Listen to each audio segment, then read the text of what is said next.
is our town, Monmouth, Illinois, USA.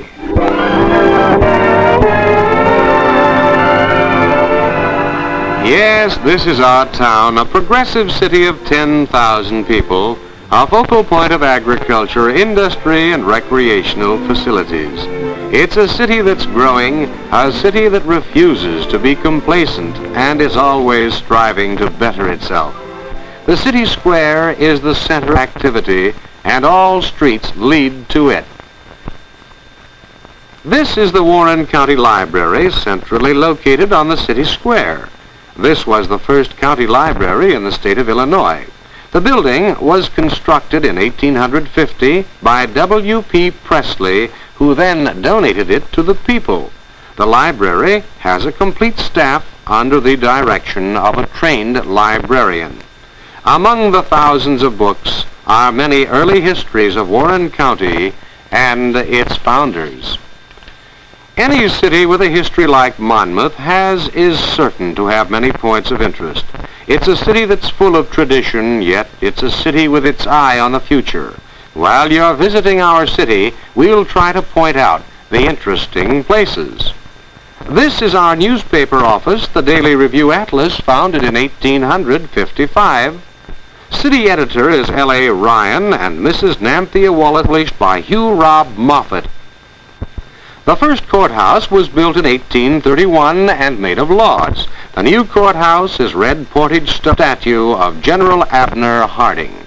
The first United Presbyterian Church was organized in 1853. 100 years it has had on 12 ministers. Dr. John Eastwood is the present pastor. Dr. D. Wallace was the first pastor at the United Presbyterian Church. He was also president of Monmouth College. The Chapel and Auditorium serve as the central meeting place for students. There are chapel services daily at 12 o'clock noon.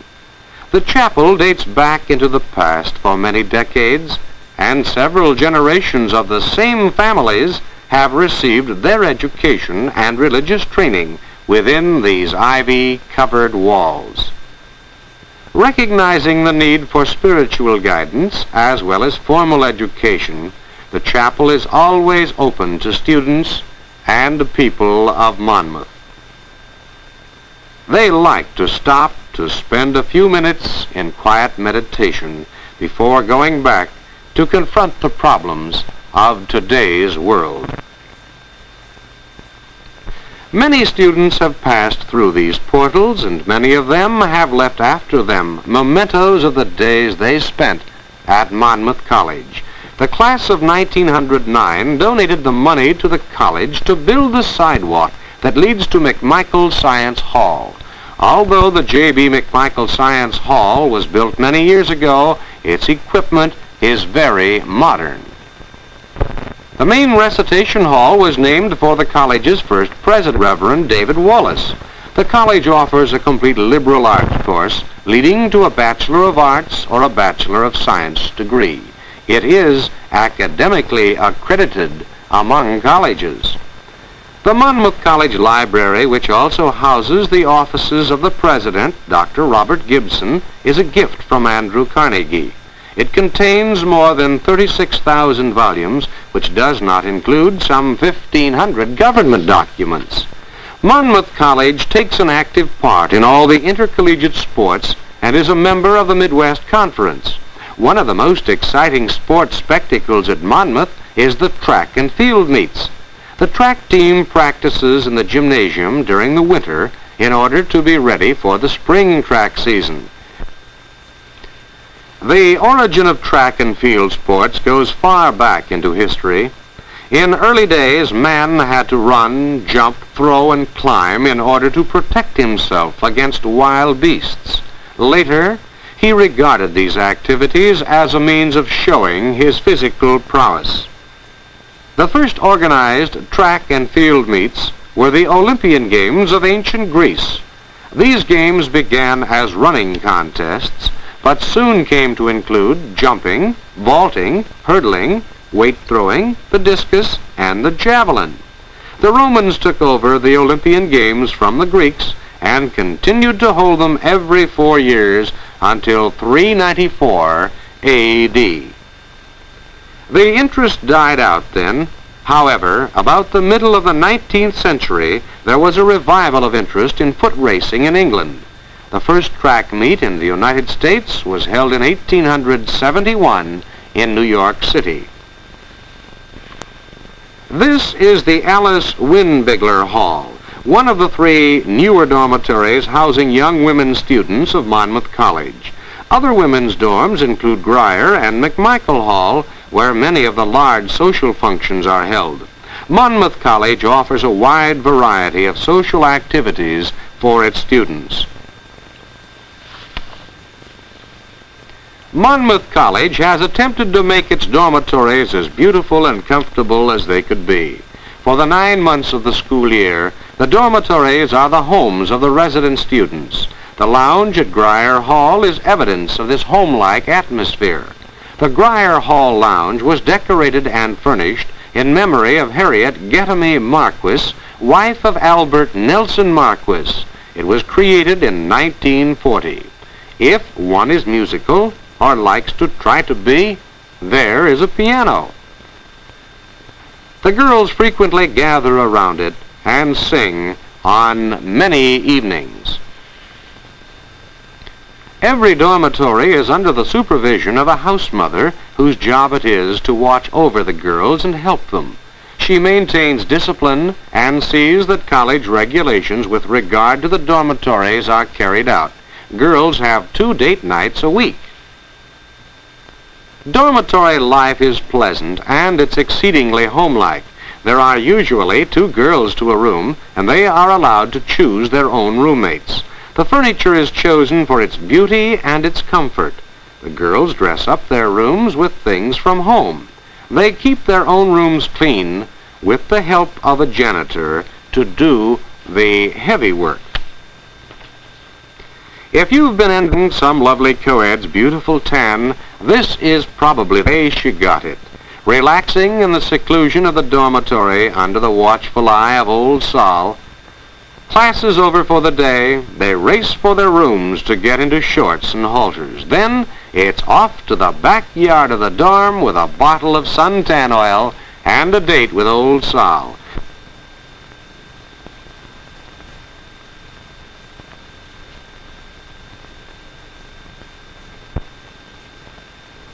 The history of Warren County's agriculture is closely aligned with the development of the city.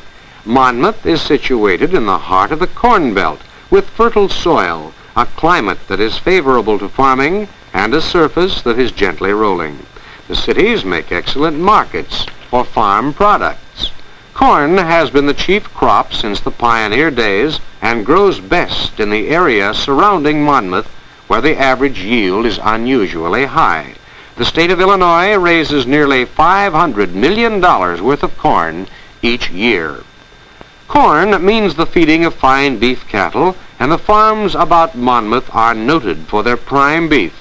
Not only is the land ideal for fattening cattle, but the markets are close and shipping costs therefore reduced. Beef and corn go hand in hand, and these Warren County farms are ideal for both. It is only natural that the Dekalb hybrid corn breeding station should be situated in this area. Dekalb is one of the largest hybrid seed corn-producing plants in America, and theirs is a well-known name any place where corn is raised. Illinois ranks second in the nation for corn production.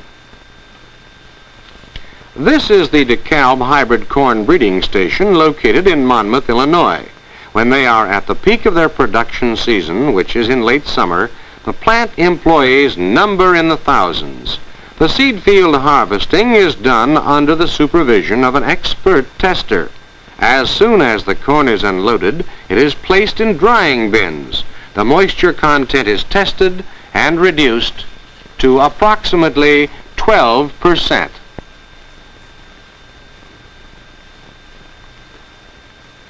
Three different sortings are made as the corn comes through the top of the building and passes the graders. First, the corn is graded for length of kernel. The length grater is a fast-moving, long cylinder with holes in it. Kernels of the proper length fall through into a whirling grater that checks them for width. Grading is a three-way process, and the third-dimensional check is for size of kernel. A suction pipe then carries the corn to the floor below. The machinery that does this work is built to precision and very delicate, for the farmer's economic status is dependent upon the accuracy of these checks. Hybrid corn produces all the way up to 35% more. Another testing mechanism is the cleaner that pulls from the kernel any dirt or husk. Max Delf, Dekalb plant superintendent, is shown here operating the cleaner. In the germination room, tests are made to determine the amounts of different-sized kernels being produced. To assure uniform grades, the test planter is used. Frequent tests are made on the actual planting. In the warehouse, during late summer and fall, you are faced with mountains of bags of Dekalb seed corn. Bags are moved on a huge conveyor belt. In these offices, thousands of bushels of seed corn are contracted for, and from here, all over the entire world, seed corn is shipped. Farmers have been able to raise better corn and more of it because of the research by Dekalb. The rich farmland and the good corn crops have made Monmouth a city of prosperity where industry flourishes. In order to be economically sound, in order to have progress, a city must have a good financial backing. The Monmouth Savings and Trust is that. They, too, are making progress, and recently the bank has undergone a complete remodeling. The architect who directed the remodeling was able to create a very unusual effect with the wall treatment. These inlaid squares of wood are very different from the ordinary wall decoration. Now, Vice President Merton Bowden has been with the Monmouth Savings and Trust since 1940, and Executive Vice President H.U. Scott joined in 1909. Mr. Scott was originally the bank's bookkeeper. In the many years he has been with the bank, he has worked himself up through most of the offices of the bank to the Executive Vice Presidency. Through his efforts and guidance, the bank has successfully gone through many crises. Assistant Cashier Don V. Chenoweth also renders assistance to the bank's many customers. The Monmouth Savings and Trust Loan Department has been instrumental in helping many people buy their homes, farms, machinery, and convenient electrical appliances that they otherwise could not afford. Interest rates are kept at a minimum. One of the hardest working departments in the bank is the bookkeeping department. They must keep a record of all money coming into the bank and going out of it. They have the most modern equipment, but the work is still difficult. Burstead's Hobbycraft Incorporated is virtually a new industry in Monmouth. It was established in 1946 by Martin Burstead. The whole organization came about quite by accident after a conversation with a sculptor friend. A plan was devised whereby educational handicraft could be utilized as a training medium for youngsters. Martin Burstead is president, his son George the vice president. Miniature models are gathered from everywhere and studied for their educational value. Original models are first assembled in the display room. The first step in the process is painting the figures as they come from the mold. These little figures furnish a complete classroom project of general interest. This Indian scene is just one of the many models. This is the master casting room where plaster of Paris takes shape and form to become a small figurine. The plaster is mixed with water and poured into rubber molds to solidify. The molds are then laid upside down in trays. In approximately 1/2 hour, they will be dry enough to work with. The molds are held in place by a small metal screw. The entire procedure is confined to a long workbench that is partitioned off into square boxes. When the figures are completely dry, they are then carefully painted. When the figures reach the production room, the skilled fingers of the production workers attach a strip of metal which is held in place by a tiny screw that is placed at the bottom of the figure. The models are inverted and placed on wheeling carts to be moved to the vats of liquid rubber where they will undergo further processing.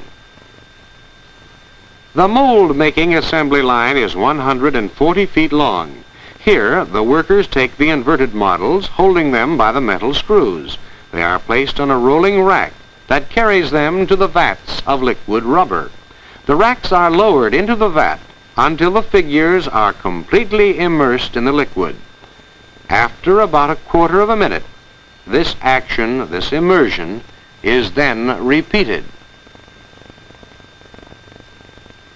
To complete the mold, a worker touches up the mold with liquid rubber applied by brush.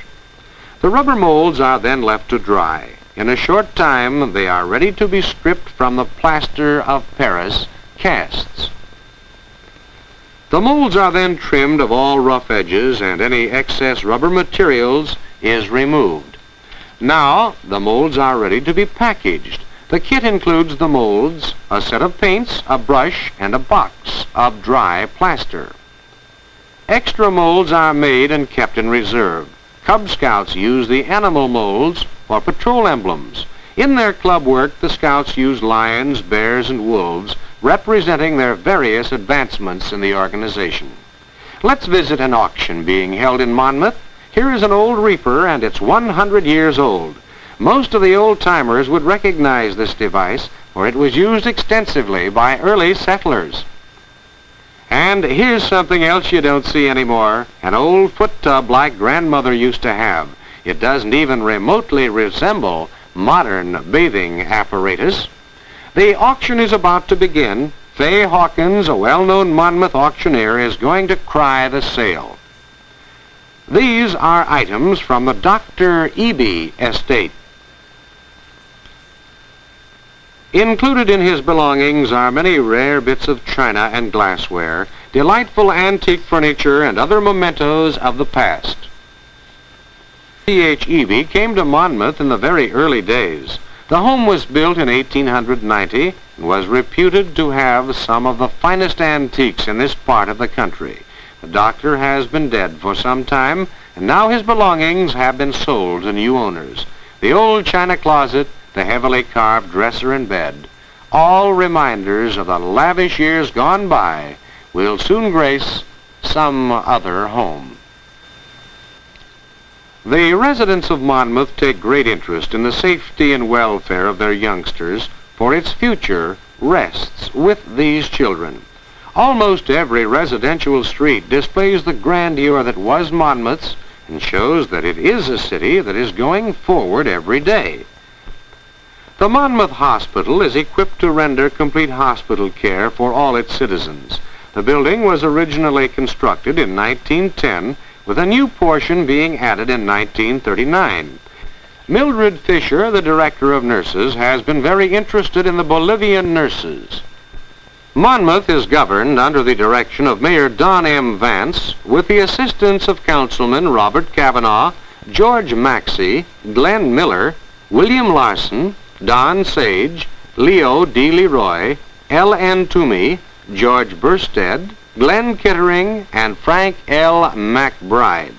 The mayor appoints, with the approval of the members of the council, the administrative committees of the municipal organizations.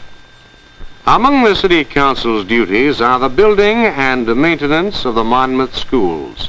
Like many other cities, they found that the recent influx of students in the kindergarten and elementary grades was making conditions crowded. Therefore, they passed a resolution creating the new Lincoln School. It was completed in time for the fall term of 1952. It is a very modern building with excellent teaching facilities. There are 12 well-lighted classrooms allowing for ample space. The ventilating system is exceptionally good. Taking everything into consideration, it is understandable that Monmouth youngsters like to go to a school such as the one you are seeing here. Near the entrance to Monmouth Park is an old mill wheel that was imported from France in 1837. It was used in the Olmsted Mill for over 90 years before being given to the park. Carefree youngsters playing in the swings are unaware that beautiful Monmouth Park was once a rolling, brush-filled pasture. This lovely park was made possible through the efforts of Mrs. Fleming Long, the park president, who has served consecutively for 27 years. She has 5 board members assisting her, and they work hard all year long to keep the park's recreation facilities up to date. The playground equipment includes the ordinary type swings, special little swings for the toddler set, monkey bars, slides, and a wonderful sliding chute that all the youngsters love. A trip to Monmouth Park means sliding down the chute, and how they enjoy it.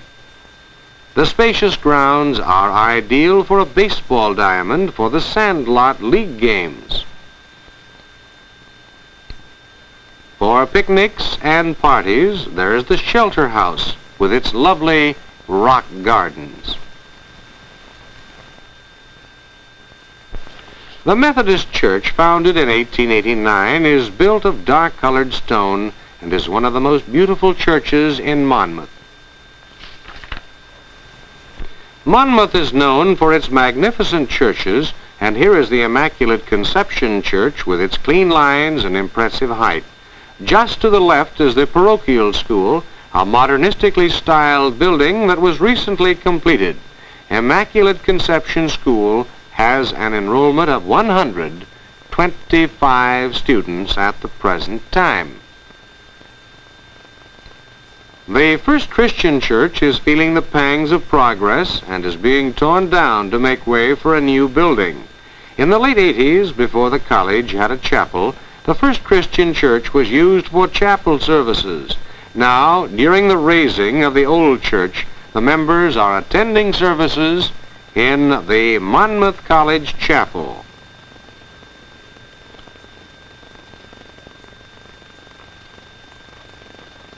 The attendance at the Monmouth College Chapel is felt to be in return for a 100-year-old favor.